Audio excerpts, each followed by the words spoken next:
Today on the Does This Mean I'm an Old Man Says podcast, I'll be discussing some lessons I've taken away from making reviews on YouTube for 10 years. I'll be trying to make music with AI and then critiquing that music and other stuff too, so go ahead and stick around. Let's start with the discussion about what I've learned while making YouTube reviews for 10 years, and I want to preface it by saying this is probably going to be corny, it's probably going to be sincere, it's probably going to be heartfelt, and it's probably even going to be a little bit cringy, so I'm sorry about that. I don't care. Because I made it 10 years. I've officially been reviewing stuff for 10 years. Yahoo! I can't believe it. I cannot believe it. On the 12th of May, 2025, that was the date that officially made it 10 years of reviewing stuff on the Podcastage channel.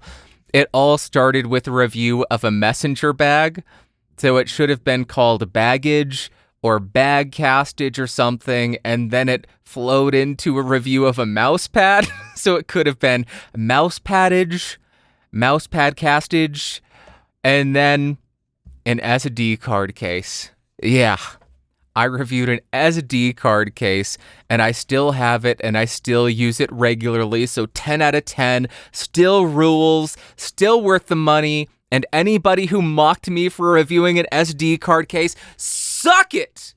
Suck it real hard, you weenies, because I still love it. Money well spent. I didn't mean that. Why am I so aggressive? This is supposed to be a kind and nice and celebratory thing, not an aggressive start fights kind of thing. I don't know how we got there.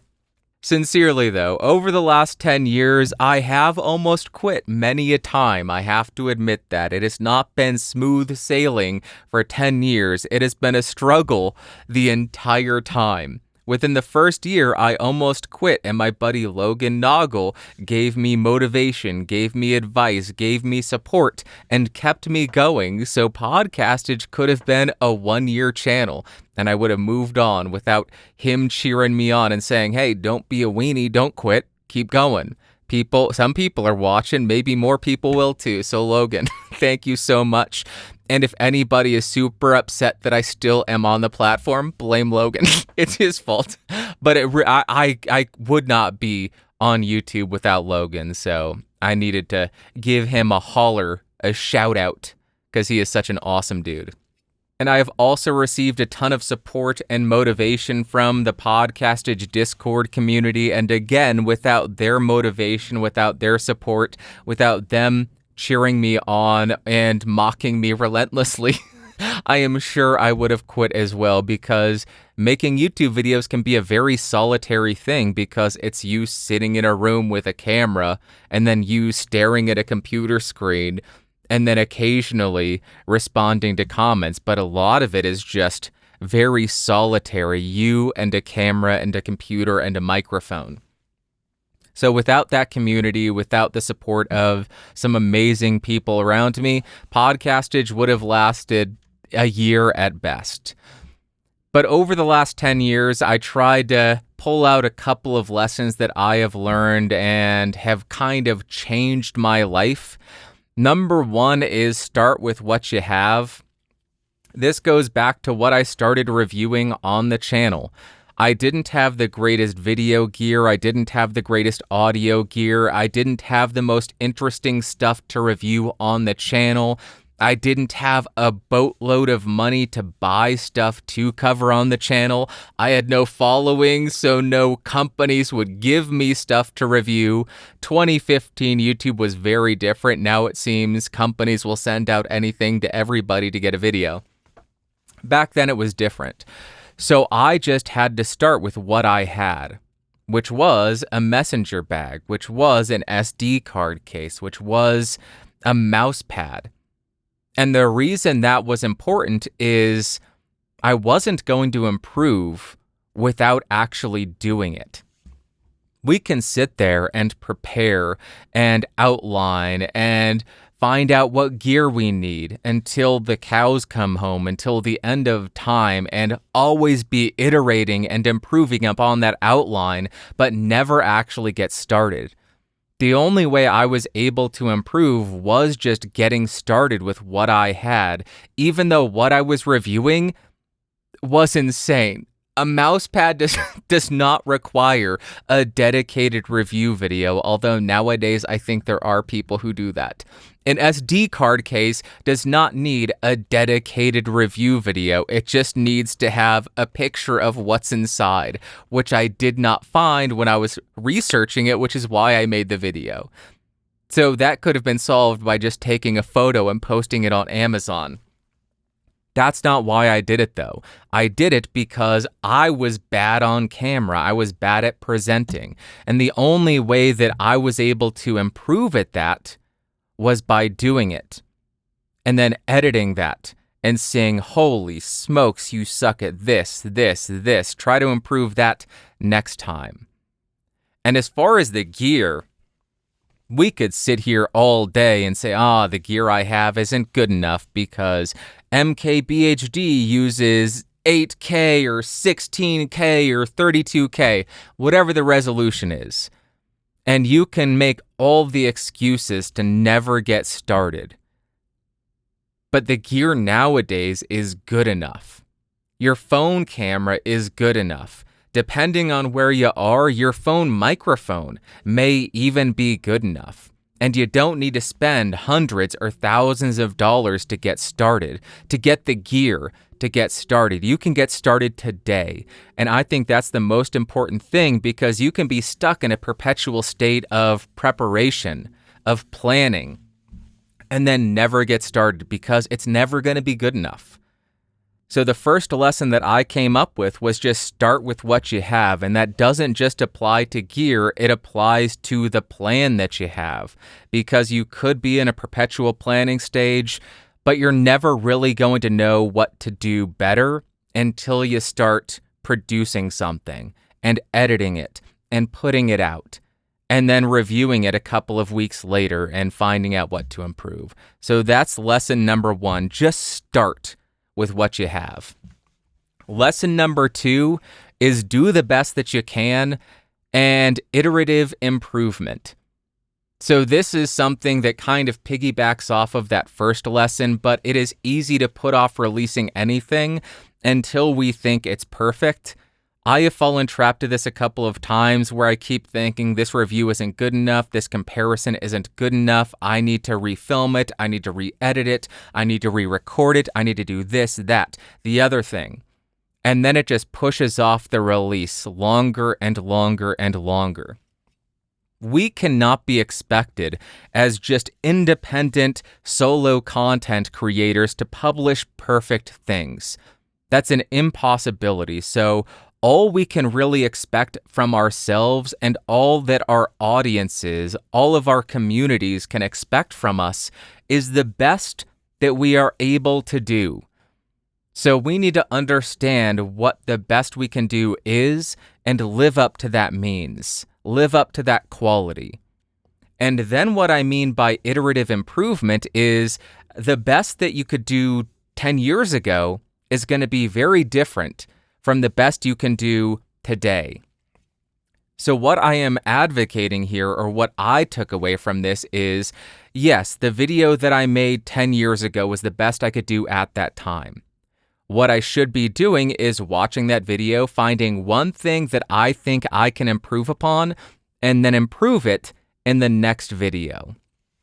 This isn't going to lead to a massive jump in quality from video to video, but over 1 year, 2 years, 3 years, if you go and review the earlier versions of your videos against that most recent one, bro, the difference is going to be mind-boggling because 50, 100, 150 improvements, that's going to add up. So from week to week, the difference may not be noticeable, but from month to year, bro, that difference is massive. And you can see that by going back and watching one of my more recent videos, and then I don't advocate it, but if you watched one of my older videos, I believe the quality difference is drastic. And that is all thanks to iterative improvement, improving one thing each video. Now, I'm not as good about this as I once was. I need to get back into this process. I've just been very distracted, but that is a really big lesson that I learned. All we can do is the best that we are able, and then all we can do to improve upon that is do iterative improvement. We should be comparing the quality of this video, our most recent video, to the prior video to see, is it better than that? Because a lot of people, myself included, have fallen trapped to, is my current video as good as MKBHD or John Prosser or, I don't know, Red Letter Media? Is it as good as that? No, it's not. But why would it be? I am not them. I don't have their technical skills. I don't have their history. I don't have the same skill set as them. So it makes sense my video is not as good as theirs. They have a different skill set, different approach, different everything. But if they did a mic review, maybe mine would be better than them. So I think we ought to be comparing ourselves to ourselves yesterday as opposed to ourselves today against somebody else today. Number 3 is find fulfillment in doing hard work. And this is something that doesn't just apply to YouTube. This applies to everything. This just really sunk in for me on YouTube because there's very little that we are able to control in this world. And one of those things which we have almost zero control over is the algorithm, the views, the distribution, and the acceptance or reception of our videos. So it is easy if we base our fulfillment on the performance metrics to be disappointed, to feel unfulfilled, to feel like a failure.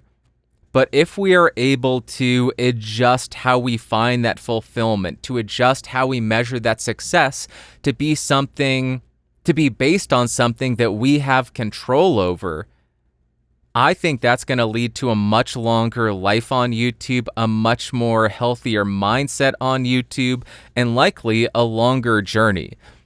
So I know a lot of people look at YouTubers and just content creators in general and view it as a very glamorous thing, but in reality, it is a lot of hard work. There are a lot of long hours sitting in front of a camera recording yourself, a lot of long hours sitting in front of a computer editing yourself, countless hours second guessing everything that you have said, everything that you're doing, then refilming, re-editing, and trying to make stuff as good as you can. It can be a ton of work. It isn't just a turn on the camera, be done in 15 minutes, collect check, collect fame, get a lot of women. That's not how it works, regardless of how it seems, because I know a lot of people look at podcasters and think, wow, this dude, he's super famous, super rich, and gets tons of women.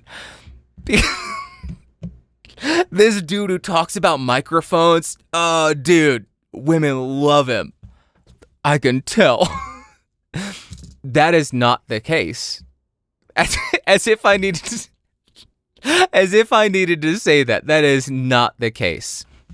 What I'm trying to get at here is if that is how you're measuring your success, if that is how you are seeking your fulfillment, fame, money, relationships, all of that, sometimes it doesn't pay off. Most of the time, it doesn't pay off because that stuff doesn't materialize for the vast majority of us.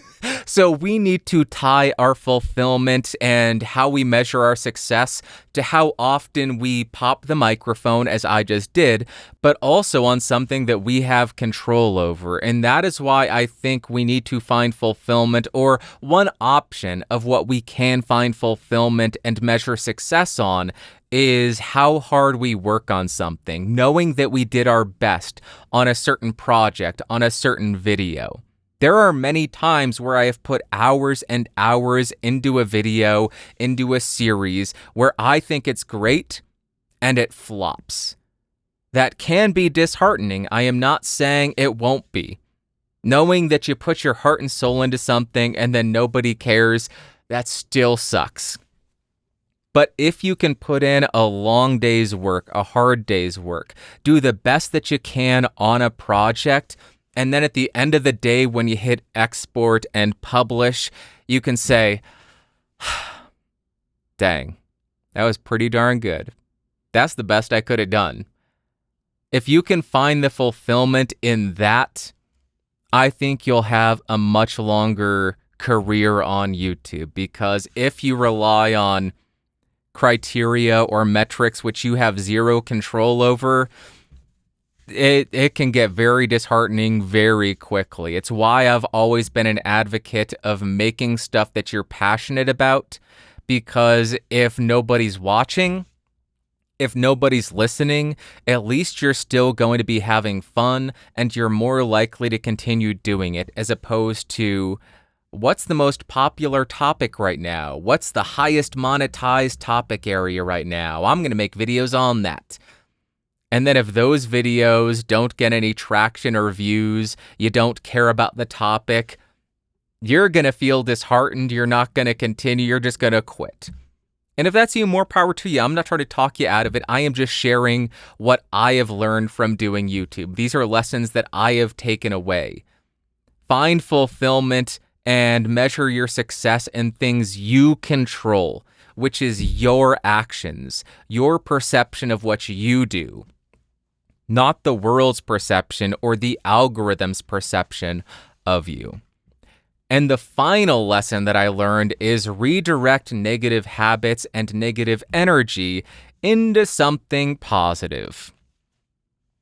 This is gonna be super duper corny, but I am not being hyperbolic. YouTube changed my life and may or may not have saved my life. Lame, I know. Back in 2014, I was a very unhappy person. I was unfulfilled. I was aimless. I did not have a purpose. I was just working a stressful job, and then at the end of the day, I'd get a couple beers, go home, drink those beers, and consume content. Just watch stuff mindlessly, maybe play some Diablo 3, which I had to quit because that video game is addicting.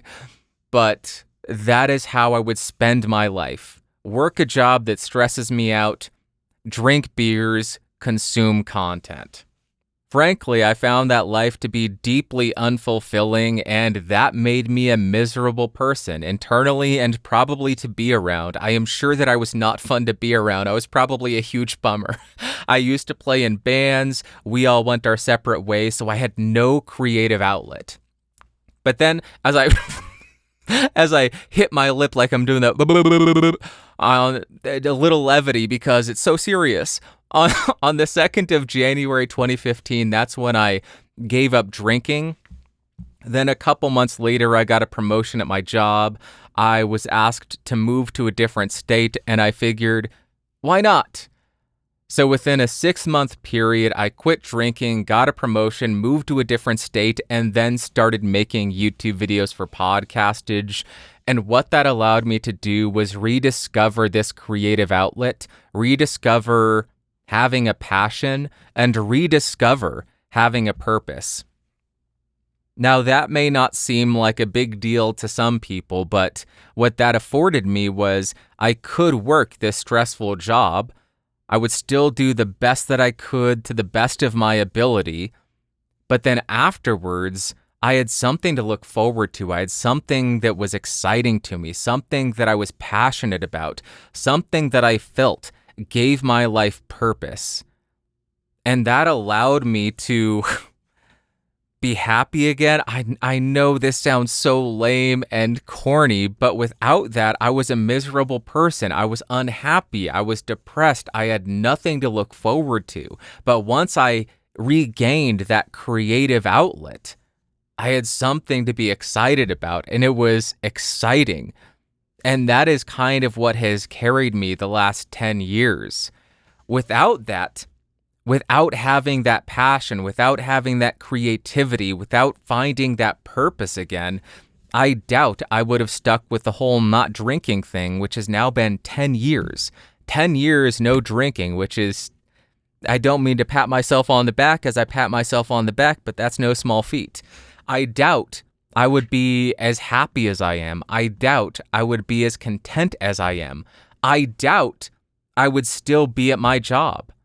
I've now been at my job for 12 years, 13 years, something like that. And I doubt I would still be there had I not discovered this creative outlet that gave me something to look forward to, because knowing that I have something fun in the evenings allows me to tolerate that stress during the day. I also wouldn't have met some of the most amazing people in the world. I wouldn't have met all of the people in the Podcastage Discord server, the amazing community over there. I wouldn't know the people I play D&D with every couple of weeks. I wouldn't know the moderators over there who are very close and dear friends. I wouldn't know I wouldn't know so many different people. So because I started making YouTube videos, and by doing so, redirected those negative habits of drinking and just sloth on the couch, redirecting that to something positive, creative, fulfilling, something I was passionate about, something that gave me purpose, it changed my entire worldview, my entire perspective. And that, I really truly believe that changed my life and likely did save my life.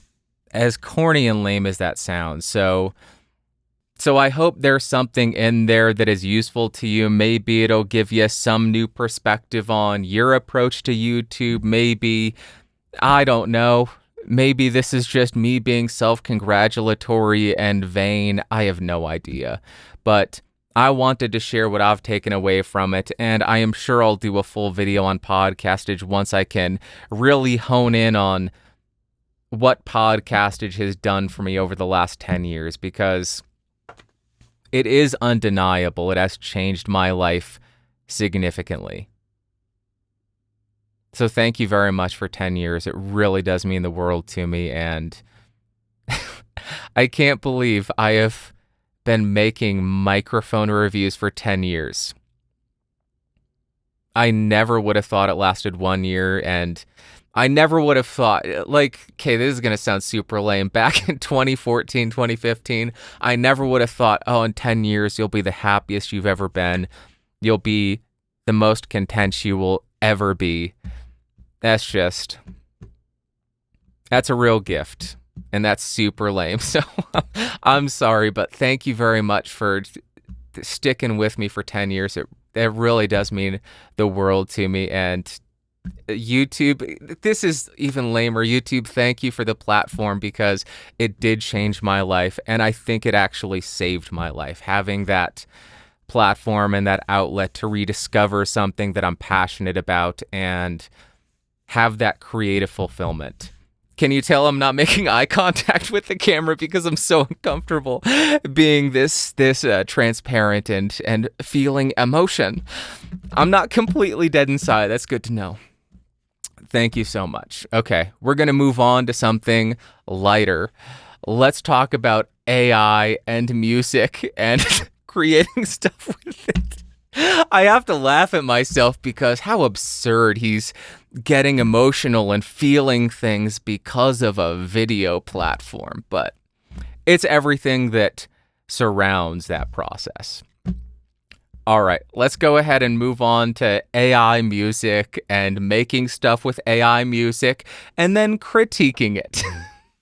Hello there, person, and welcome back to my video recording. This is a quick sample and demo of the new AI feature on YouTube called Music Assistant. This allows you to type out a prompt and it will create artificial intelligence music. So let's see how well this performs. Some of the prompts that it starts out with is sounds that create a soothing and adventurous atmosphere, songs that would play in a poolside party with light summer vibes, instrumental I might hear in an underground garage party. Let's just click on that first prompt and see what it gives us. All right, we have 4 track results. Let's see what artificial intelligence thinks the solution is to sounds that create a soothing and adventurous atmosphere. Those two things, aren't they kind of conflicting or contradictory?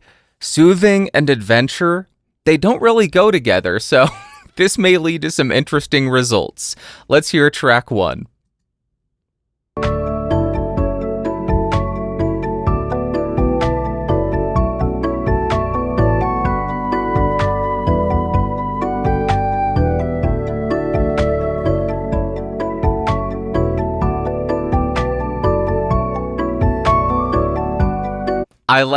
I really like that flute kind of melody on the top. It gives very 80s vibes. I don't hate it. I have some thoughts though. Let's finish listening.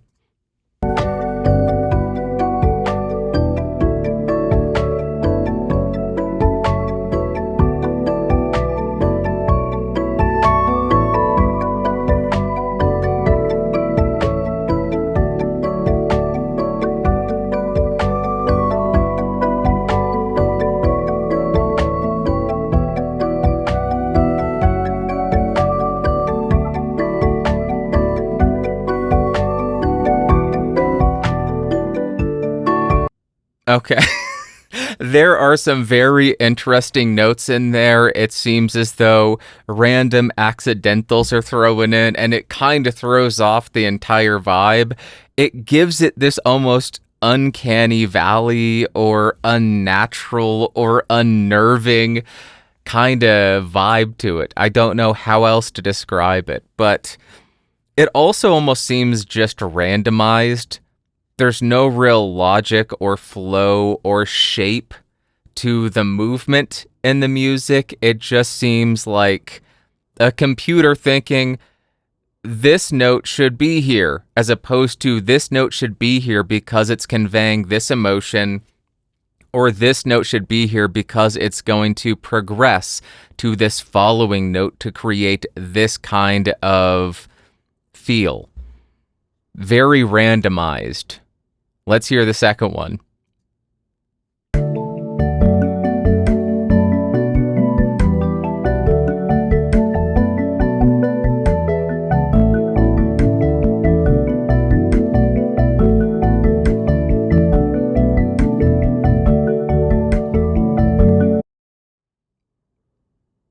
I don't like that one at all.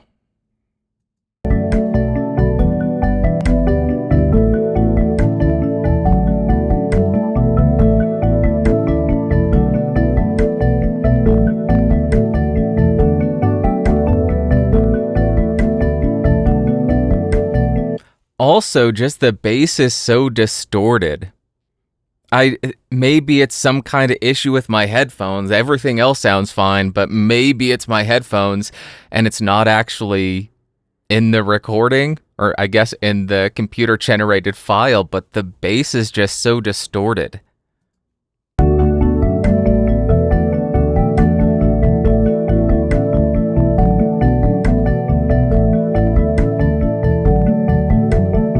Yeah, I don't like that one at all. Let's hear the third track.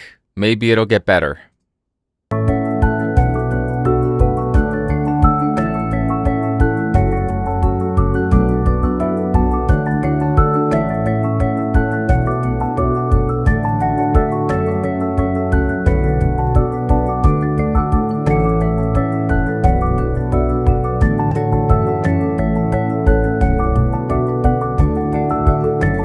So I like the potential there. The potential is there. I like the instrumentation. I like the sound profile of it, but the musical the musical information, the music quality just is not there. It sounds computer generated. And I don't mean the actual audio sounds computer generated. I mean the musical content sounds computer generated. It sounds soulless. I don't know how else to describe that. There's just no thought given to any of the music, any of the note selection, any of the harmony harmonic content.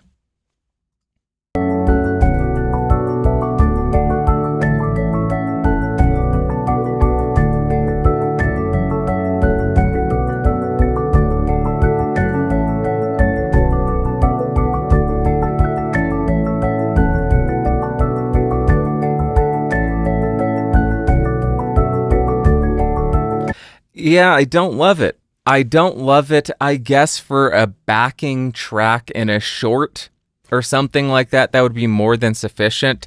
And for a short, that makes sense because it seems as though the time limit is 1 minute long. Let's hear track 4.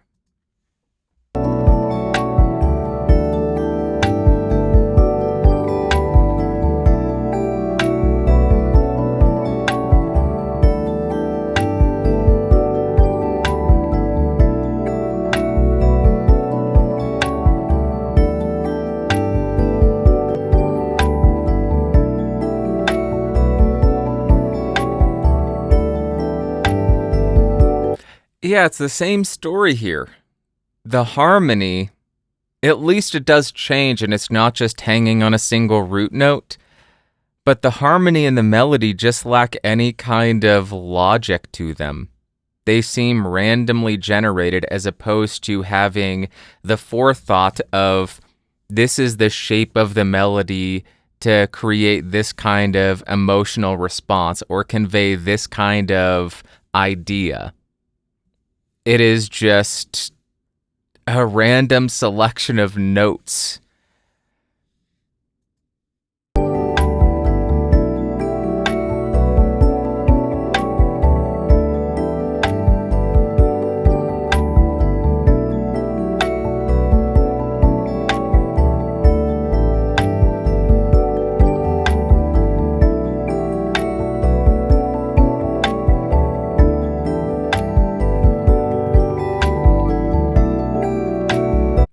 Yeah, I don't want to save any of those. I am going to try another prompt. I'm going to try 2 more prompts and see what we can get. I am going to see if we can use in the style of to get a result that we want. So let's do podcast theme music in the style of Blink 182. Let's see what it gives us there. And let's see how long it takes to process this. Couldn't create music from that prompt. Try something else.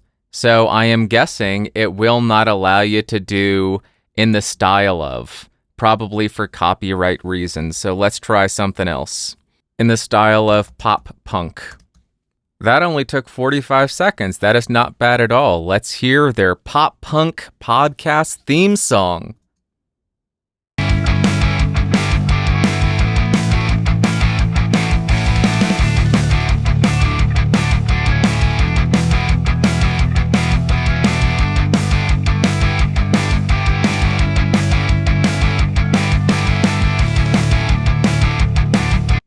It's not the worst. The harmonic progression, it is interesting. Starting on the, what are we starting on the 2?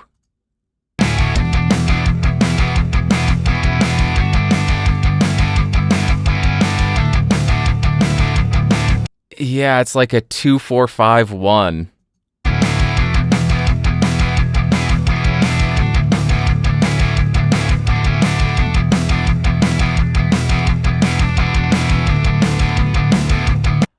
What I don't understand that chord progression in the slightest. It makes no sense. Maybe it's some newfangled, this is the path forward where traditional cadences cease to exist. Harmonic centers cease to exist. At least if they're developed in the standard way. Here's a cadence, 5-1. Or 4, minor 4, 1, any of those cadences. But through repetition, we can easily determine the harmonic center. But interesting choice there. Let's hear the second one.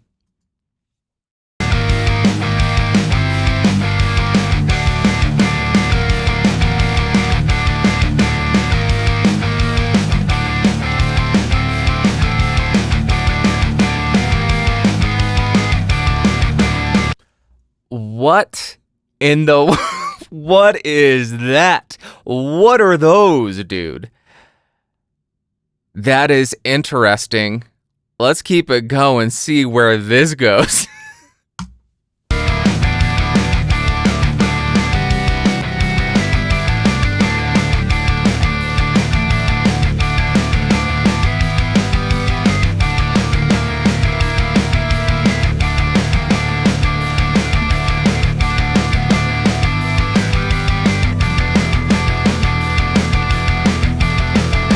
So it just repeats. The drum part is interesting.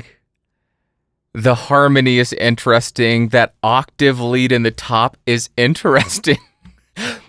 This is nothing I would ever use for a theme song. There is nothing catchy about it. Let's hear the third take.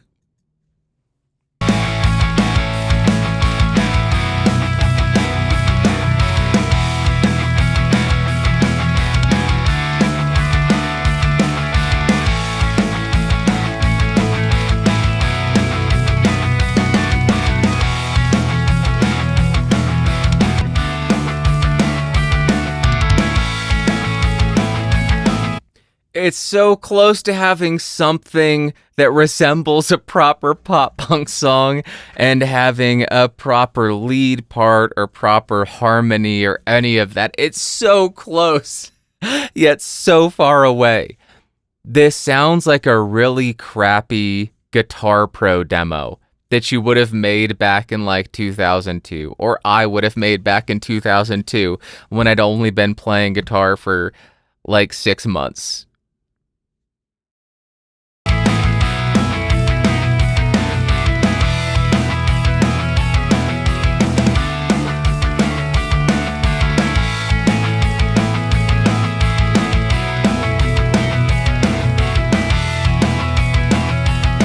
All right, let's hear the last one.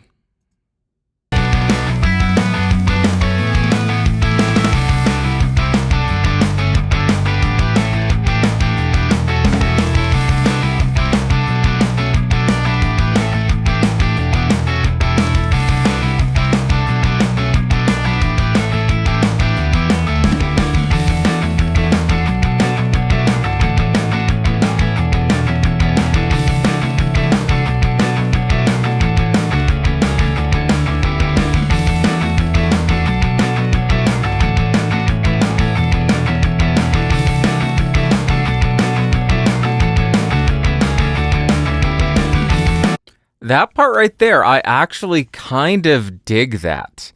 The harmony isn't too common sounding. I like the ostinato on the top.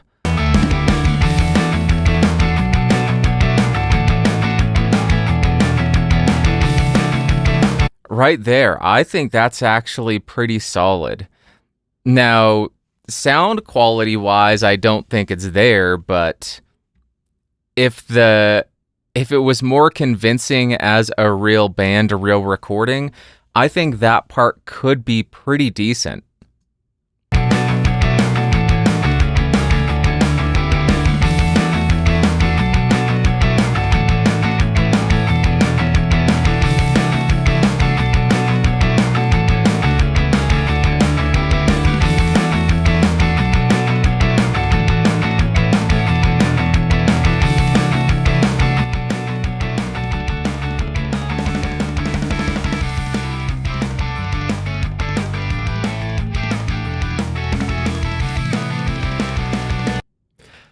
Okay, does it do pop punk well?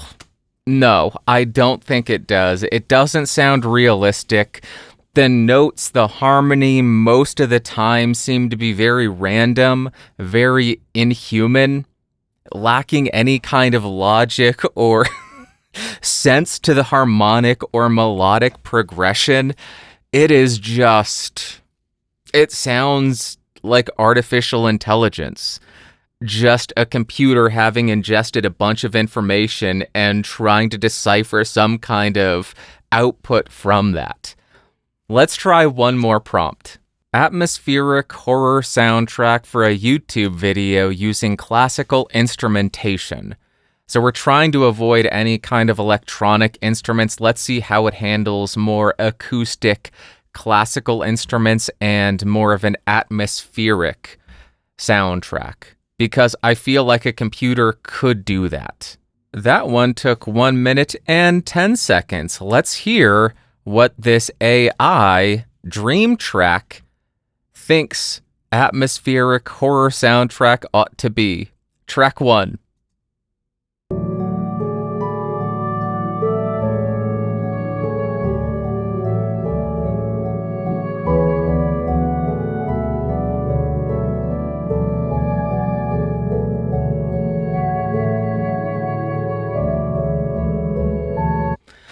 I find it horrifying, but not not for the right reasons.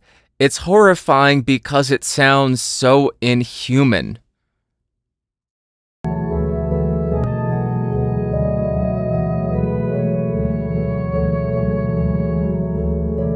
Like that note there, that note choice. Can I even call it a note choice? It's just a computer's output. But that note there is just unsettling, and it makes me uneasy, and I find it horrifying, but not because the overarching feel of this feels as though it should be the soundtrack or a music bed for a horror film or a horror YouTube video.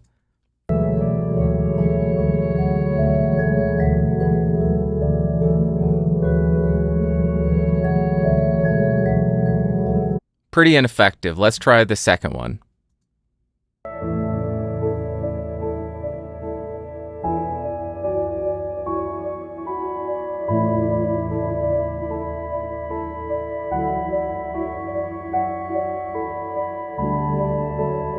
That doesn't sound like a horror soundtrack at all. To me, that sounds a lot more like Sigur Rós or Sigur Ró. I don't know how to pronounce the band name, but that, what were they, Icelandic band? That's what it sounds like. It doesn't sound horrifying or tense.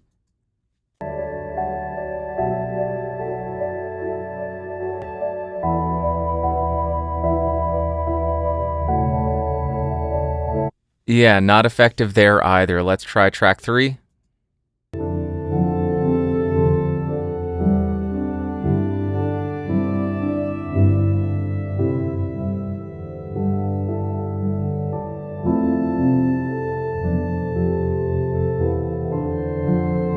Nope. Track 4.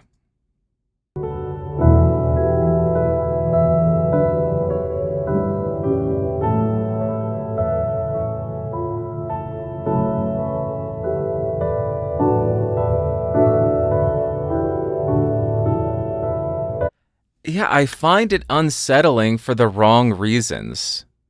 I am going to try one more prompt to try to get it at least in the right key, because for a horror soundtrack, I don't want it in a major key.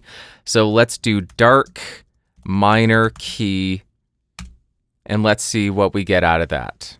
I just realized my prompt made no sense because it ends YouTube video using, and where I had classical instrumentation, I deleted that so I had room for dark minor key at the beginning. So this makes no sense. Let's see what it yields.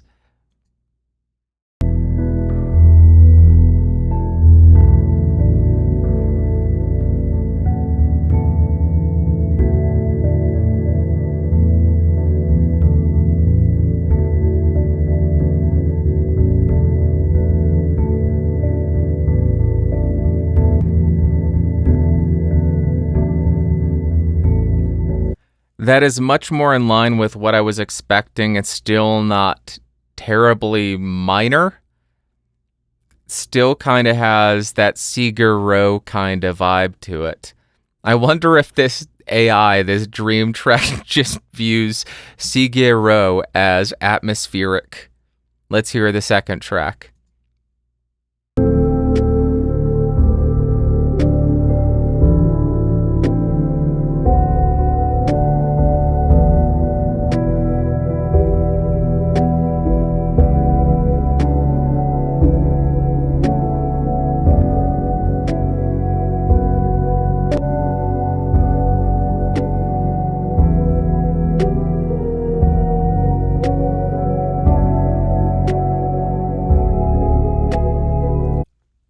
was so close. It was so close.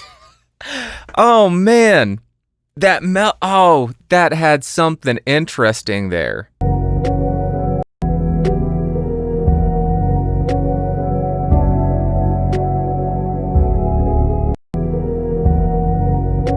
That little bit right there is interesting.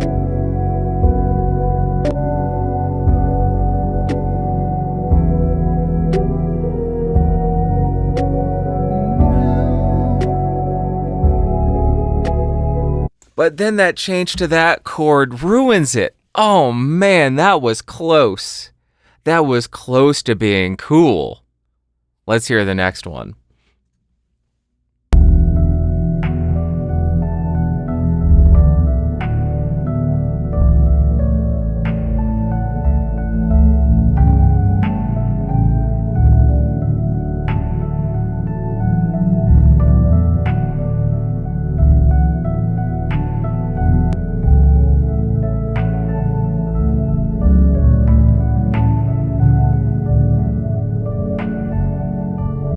I am not loving this. Again, it just seems randomized. No logic behind the melody or the harmony.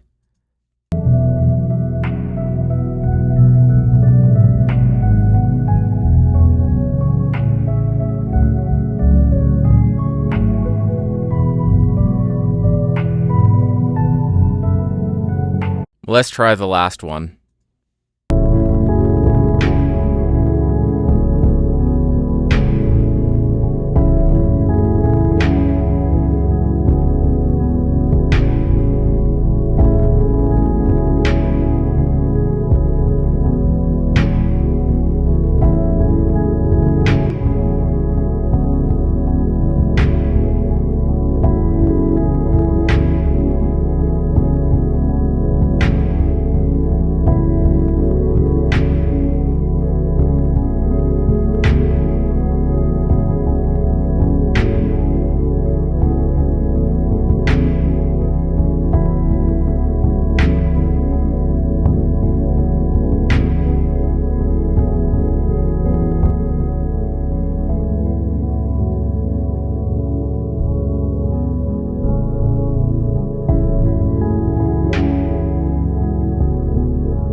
I think that's the best one so far, and I'm going to download that. It just seems like this AI doesn't really do well, in my opinion, with stuff that's going to be in the foreground, that's really dominant, that has any truly distinct aspects to it. It seems to do quite well with the more atmospheric, lo-fi, background, droney kind of music. So, I was excited to try this. Does it work as well as I had hoped? No. But it works as well as I was expecting. If that makes any sense. Let me know what your thoughts are on this. Is this something you're going to use? Is this just stupid? Is it a waste of time and energy for YouTube to be including this? I could see it maybe being useful for shorts, but because everything seems to have a 1 minute time limit, I can't see this being too useful for long form YouTube videos unless they extend it, the time frame that it produces. So there you go. That is a quick rundown and demo of the new AI music assistant created with Dream Track on YouTube. I was so excited to try this out.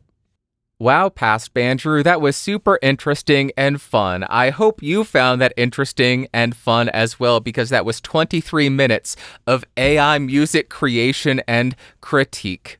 I had a ton of fun doing that. Now let's talk about what I have been testing, and you have been listening to it. That's for everybody who did not know what I said last week or last episode. There were a number of people, and it is the Neat Worker B2. This thing now costs, I think, $60, $70 to $100. I bought this back in February of this year for $45 on sale. And for $45, it is crazy. It is a crazy deal. It sounds awesome. At $60 to $70, I think that's a pretty darn solid microphone. Something it could use is a shock mount, but for that price, it's hard to argue, especially for $45, it's hard to argue. And for $100, which is the MSRP, I think that's more than tolerable. It seems to be in line with the competition with stuff like the AT2020, the AKG P120 or 220, whatever the cardioid only is. So at that price, I think it's more than fine. I'm very curious to see what they do with this and what Turtle Beach does with Neat, because they acquired Neat. Turtle Beach, the gaming company, acquired Neat after Neat released all of these, if I'm not mistaken. So I'm curious to see what they do with these microphones and with this brand over the coming years. It is going to be interesting to see. But I think this is a perfectly fine microphone. Is it the best sounding mic? No. But it's clear, it's easy to understand what I am saying, and with the processing that I did, I think it is definitely usable. I have very few complaints about it. So that is what you have been listening to. You have been listening to it! Now let's jump to WIHTS, what you had to say, and the first comment comes from Dracomes, and he says, "That's the stupid thing about tariffs. Uneducated people say bring the jobs back to America, but 1. No American wants to do that work for those wages. 2. Setting up factories costs a butt-ton, and we don't even know if this guy lasts a year. 3. Building them costs more than the darn tariffs. 4. Some components can't even be sourced elsewhere. And 5. If prices go up, no one buys. Everyone loses."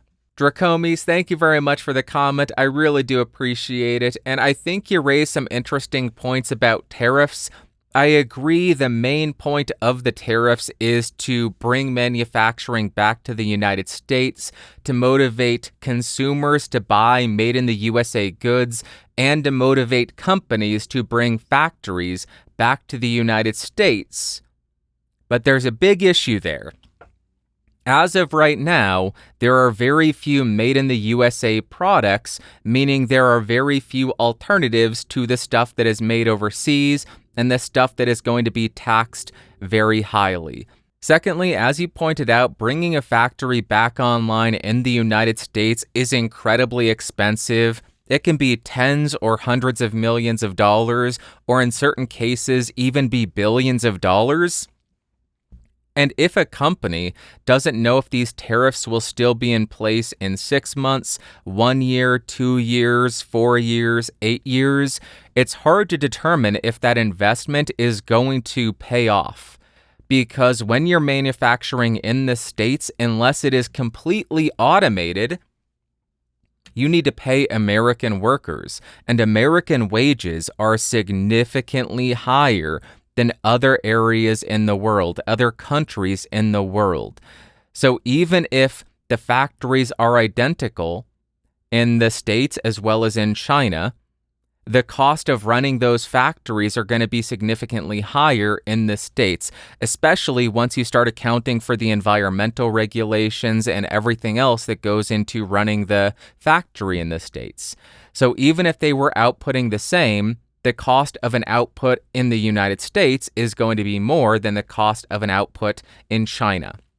So that's going to raise the prices. And that goes in line with what you were saying about American wages. So it's a very difficult situation. I understand the desire to want to bring manufacturing back to the States for a lot of security reasons. I get that. I just think the argument, oh, well, it's going to bring manufacturing, it is going to bring manufacturing back to the United States. I don't think that's necessarily true, because I don't think companies will invest billions of dollars to bring the factories back. And I also don't think that the average American consumer is going to be willing to pay the higher prices for certain products. Now, perhaps I am just not understanding all of what I do not understand everything that goes into manufacturing in the United States or anywhere for that matter. So I could be way off base, and there may still be levers to pull where if you're manufacturing in the United States where your outputs could be cheaper. I don't know what that would consist of. I don't know if it would come in the form of tax breaks, whatever. But I can tell you the companies are not going to say, you know what, we'll take a 20% cut in our profits. That is just not going to happen. So if manufacturing in the US is more expensive for them, we can assume the end product is going to get more expensive. So I understand the desire for made in the USA goods. I do my best to buy made in the USA goods. And as of right now, made in the USA goods are way more expensive. If you buy a t-shirt that's made in Vietnam, it's $4, $5. If you buy a made in the USA shirt, it's $40 to $60. It's a lot more. Now, that may be unique to garments. I don't know. But as of right now, the manufacturing is still a lot more expensive than overseas manufacturing. But I think the entire purpose of them was, let's get manufacturing back in the USA. And if it's strictly for security reasons, I don't think the cost argument is going to sway any politician. I don't think so, because they don't care. They're probably much more concerned about national security and could not care less how that's affecting groceries went up. Although I don't think that's going to be the main thing. The iPhone went up. The SM57 went up 10%. I don't think they give a heck. I don't think they care. What a shocker. Politicians don't care. This is late breaking news. Nobody saw that one coming. Did I just get too political? I don't know. Thank you very much, Dracomies. I appreciate you. Next, we have a comment from Pags at MEI Studio, New York. He says, that mic sounds like it's got a blanket over it. Kinda hard to listen to. A lot of Shure's manufacturing moved from Mexico to China, which is kind of biting Shure right now. My Sweetwater rep told me there are increases coming across the board for tons of audio stuff. WYHTS, from what I know, is all made in the US. Bigger issue is the materials used to make the gear is subject to tariffs anyway, so either way you can't get away from it. So the only way you might get away from it is if the raw materials are sourced here as well, but that's not really possible. Pags, thank you very much for the comment. I really do appreciate it, and you raised some very good points. I am not surprised to hear that there are going to be increases in almost all audio gear across the board. The second thing you say that is very important is, even if stuff is manufactured in the United States, the materials need to be sourced. If they are imported from outside of the US, those are going to be taxed as well, which will lead to higher cost at the bottom line, so the product will cost more. And the last thing you say is WYHTS is made in the US.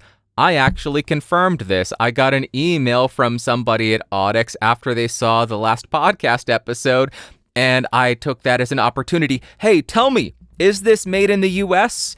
And they said yes, the majority of their stuff is made in the US. They do have some imported components, and there are certain things, I think they said wireless. I think their wireless stuff is not made in the US, but they do as much manufacturing in the US as they can, which is just awesome. And if I follow through with this email and everything, maybe I'll check out the PDX 720. Who knows? Because I couldn't stomach paying $800 for it, but we'll see. We'll see what happens with that. Pags, thank you very much for the comment. I think you raise a great point about the raw material cost as well, because that will be subject to tariffs too. That is not exempt. So if that is coming from any country that has tariffs tagged on to it, then The cost is still up there. But the value of that would be lower than the final product, I imagine. So the impact could be less, but it still will increase the cost. That is it for what you had to say. We are going to jump to the value for value section because this is a V for V podcast. That just means no ads, no paywalls. I put the show out there, and if you get value, I ask you return that. You can share time, talent, or treasure. Share the podcast with a friend if you don't want to contribute financially because this is a long-form podcast. It doesn't do well with algorithms, so share it with somebody who may enjoy it. And today we have one super thanks from none other than Liberty Dude 1775 with 50 USD, and he says, 10 years! Absolutely amazing, bud. 10 years of still publicly available content. Congratulations, Master Bandrew, an accomplishment truly worthy of being prideful of, not only for your content, but for the community you've built of fantastic people, not to mention the inspiration you have been for other creators to launch their creator journeys. Darn boy, you be killing it. Now I publicly lower my head in utter shame. The spectacularly gracious, empathetic, talented, organized, and ever-generous Lady Heather asked for a small thing of me. The lazy, good-for-nothing loser that I am failed to come through. Now I grovel in shame for forgiveness. My ineptitude is fact, but mercy can cure and inspire future improvement. Again, Bandrew. Job well done, buddy. Now give us 10 more. Haha. Liberty Dude, thank you so much for the super thanks, and thank you for the hilarious message, but also for pointing out what a gracious, empathetic, talented, organized, and generous person Heather is. She is incredible, and she worked to put together an incredibly moving 10-year anniversary video that just... It was dust in my eye, okay? That's what it was. None of you said anything that could make me feel emotion. I am an emotionless robot. It was dust. I tell you, it was dust and nothing more. Don't you dare say anything else. Don't you dare slander me. But thank you so much for the kind words as well, Liberty. Really does mean the world to me, and thank you for being such an incredible part of the community, and I owe so much of this to the community because it is such a great place to hang out. I have been doing this Saturday voice chats for like 6 or 7 years at this point, and I wonder why I have no social life, because my social life is hanging out with fellow microphone nerds, and without the Discord server, without the community around that server, it's another reason why I haven't quit. Many times I would have, but they have been supportive, understanding, motivational, and they've kept me going. So it is an incredible community, and none of that is my doing. It's just the amazing people who are a part of it, the amazing moderators over there who have helped the Discord as well, and we are just, I don't know how we have done it. We have just been so fortunate to get such an incredible group of fellow nerds who are welcoming and kind and understanding. And they've, for the most part, avoided becoming one of those really toxic, condescending places. Occasionally, I know I have been a bit condescending, and that's unfair, but sometimes it does happen. But for the most part, I think it has been an incredible place, and I could not ask for a better community. So you have absolutely hit the nail on the head. Fantastic people over there, and you are one of them, Liberty. I appreciate you being a part of it for so long, for always sharing such fun insights and knowing the exact right words to make me laugh when things are rough. You always put a smile on my face, so thank you so much. Really do appreciate you. That's actually going to wrap up for this week's episode. A bit on the long side, I think, because we spent so long messing around with AI, and I think I went on long rambling about YouTube and feeling emotion. Lame. Why would you feel emotion? Be a robot. A ribbit. All right. That's going to wrap up. Thank you so much for coming by, watching, and listening to any of this. As I say every single time, I know there are a million things vying for your attention. So if you choose to spend 1 minute watching or listening to this, I appreciate you because you could be doing anything. So thank you very much. Here's to 10 more years, God willing. Knock on wood. Please, God, give me 10 more years at the least. I want it. I need it. I appreciate you so much. I love you. I hope you have an amazing Sunday, Monday, Tuesday, Wednesday, Thursday, Friday, Saturday. Next Sunday, I will not be back. I'm missing next week again. I apologize, but I will be back the week after that. I love you. Bye-bye. Whoa. Whoa. Boop.